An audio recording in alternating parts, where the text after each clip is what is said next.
mengucapkan selamat menyambut tahun baru kepada hadirin dan hadirat sekalian, serta mengiringi doa kehadirat Allah Subhanahu wa taala. Semoga tuan-tuan dan puan-puan para hadirin sekalian dilimpah rahmat dan beroleh kesejahteraan, hidup bahagia, sehat walafiat. Amin ya rabbal alamin. Tuan-tuan dan puan-puan sekalian, awal Muharram atau Mahal Hijrah bukanlah merupakan suatu sambutan perayaan seperti yang difahami oleh sebahagian golongan masyarakat kita. Awal Muharram dikenangkan sebagai suatu peristiwa yang amat besar yang diperintah oleh Allah Subhanahu wa taala kepada junjungan besar kita Nabi Muhammad sallallahu alaihi wasallam, yang mengandungi pengertian yang amat besar untuk menegakkan syiar Islam dan inti kepada perpaduan masyarakat, yaitu satu, memperkukuhkan perhubungan umat Islam dengan Tuhan. Dua, memperkukuhkan persaudaraan sesama muslimin. Dan yang ketiga, menyatukan hubungan umat Islam dengan mereka yang di luar Islam.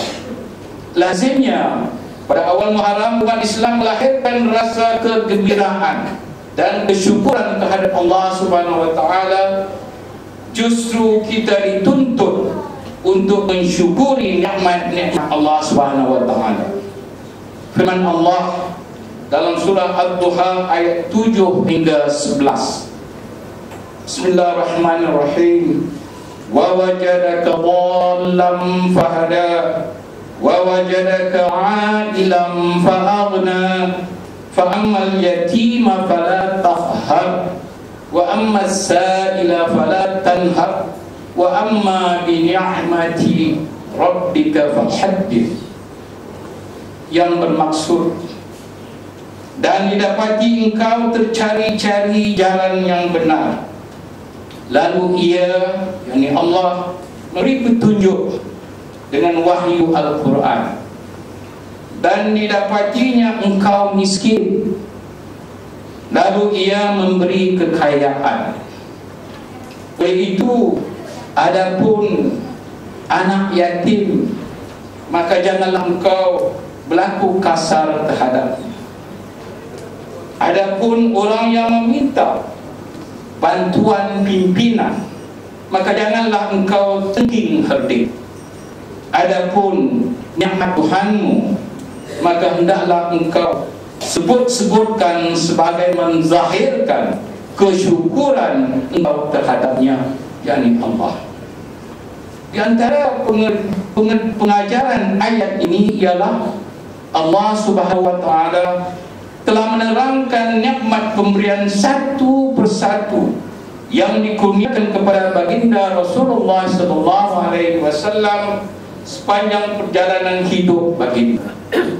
Pada mulanya didapati baginda yatim, lalu diberikan perlindungan dalam pemeliharaan datuk dan kemudian bapa saudara. Setelah dewasa, didapatinya baginda tercari-cari jalan yang benar, lalu diberikan petunjuk dan wahyu, yaitu Al-Quran.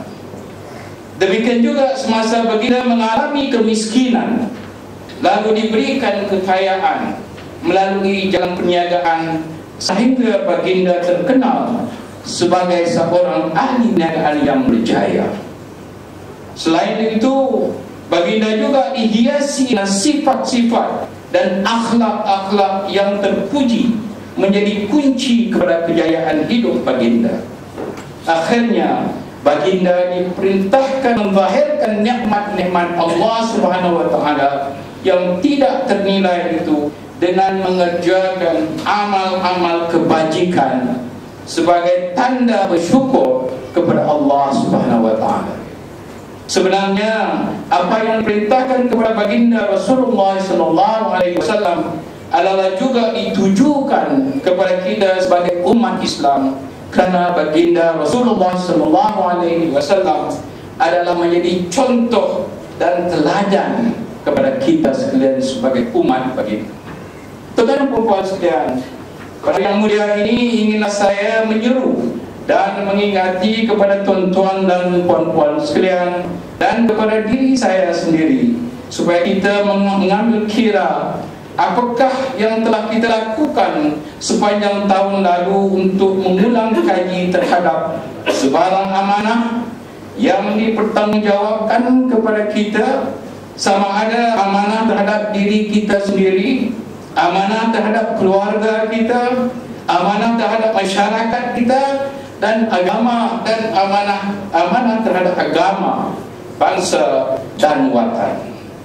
Renungkanlah kembali dan jadikan ia sebagai stoptik yang bermakna membuat kira, memeriksa semula atau membuat sinarai mengenai dengan prestasi diri kita sendiri, mengenai dengan amanah yang dipertanggungjawabkan kepada kita, diri kita sendiri.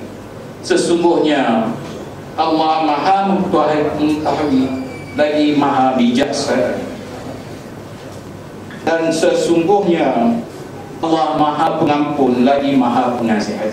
Tuan-tuan dan puan sekalian, seperti mana yang diamalkan pada tiap-tiap tahun oleh pemenang bersempena dengan sambutan awal Muharram